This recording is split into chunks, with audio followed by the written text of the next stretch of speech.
Phineas Gage, an American railroad foreman, survived an iron rod shooting through his head, altering his brain and personality. This incident significantly impacted 19th-century neuroscience, highlighting the brain's role in personality. Born in 1823 in New Hampshire, Gage was a healthy, strong young man, known for his robust physical constitution and strong will. In 1848, while working on the Hudson River Railroad, Gage suffered a catastrophic accident where a tamping iron went through his skull, entering below his left cheek and exiting through the top of his head. This accident occurred as Gage was preparing to blast rock with explosives, and a spark from the tamping iron ignited the charge prematurely. Despite the severity of his injuries, Gage was conscious and able to walk shortly after the accident, even conversing with doctors and bystanders. Dr. Edward H. Williams, the first physician to treat Gage post-accident, found him alert and coherent, despite severe injuries and visible brain pulsations.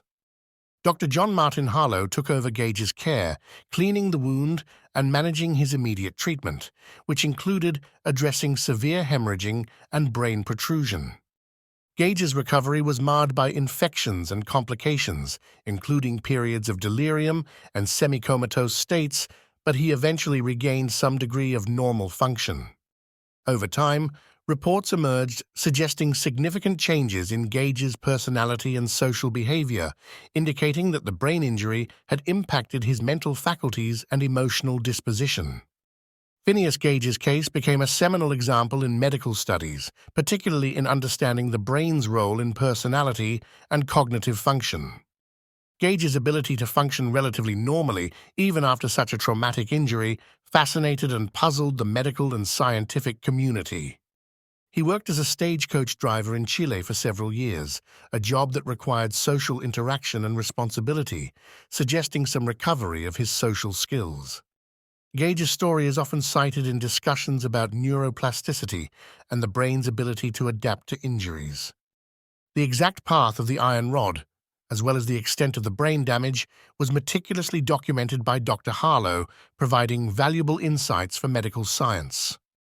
Despite the dramatic changes in his behavior, later examinations and accounts suggest that some of Gage's more extreme mental alterations might have been temporary or exaggerated. Gage lived for 12 years after the accident, with varying reports of his social and mental state during this period. His life and experiences after the accident, including his time in Chile and his later years in California, reflect an ongoing adjustment and coping with his injuries. Gage died in 1860 in California from status epilepticus, a condition that may have been related to his brain injuries. His skull, along with the tamping iron, is preserved at the Warren Anatomical Museum in Boston, serving as a poignant reminder of his ordeal and its scientific significance.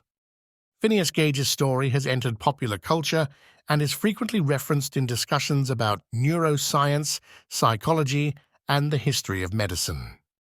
His case continues to be studied and debated, with each retelling providing new insights into the interplay between brain function and personality.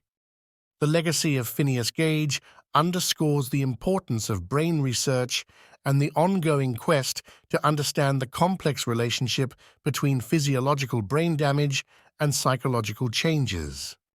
Don't forget to give a like, share, and click. Subscribe to receive notification when we drop new content.